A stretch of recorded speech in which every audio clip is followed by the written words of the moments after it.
Original, replica, original, replica. So I hope నేను difference చాలా క్లియర్గా చూపించాను అనుకుంటున్నాను ఒరిజినల్కి అండ్ రెప్లికాకి. Not just to my followers but also to those Instagram pages, sari business చేసే వాళ్ళు ఉన్నారు కదా, those beautiful madams and also those మగువాస్ అవుట్ దేర్. ఏంటి నేను ఇన్ఫ్లుయెన్స్ చేసేస్తున్నానా? ఈ శారీలో రెప్లికాలు ఉన్నాయి అది ఇది అని నేను క్రియేట్ చేస్తున్నానా? అసలు మీరు పాపం రెప్లికాలనే లాంచ్ చేయలేదు కదా.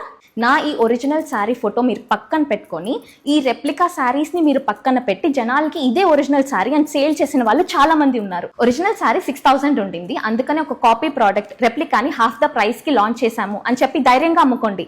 That would be even more respectful. అంతేకాని ఇదే ఒరిజినల్ శారీ అసలు రెప్లికాలు లేవు, మిమ్మల్ని ఇన్ఫ్లుయెన్స్ చేస్తున్నారు అని చెప్పి మట్టికి సేల్ చేసుకోవద్దు. జస్ట్ రెప్లికా ఉంది అని చెప్పినందుకే కస్టమర్స్లో చాలా వరకు అవేర్నెస్ వచ్చింది, క్వశ్చన్ చేయడం మొదలు పెట్టారు. చాలా మంది ఇన్స్టాగ్రామ్ బిజినెస్ ఎఫెక్ట్ అయ్యింది నేను జస్ట్ చెప్పడం వల్లనే.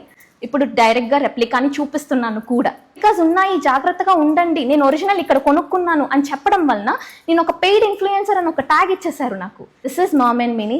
I'm not afraid of taking the title of paid influencer. ఇలాంటి రెప్లికాస్ ఉంటే నేను ఇలానే చెప్తాను, చూపిస్తాను. Okay, replica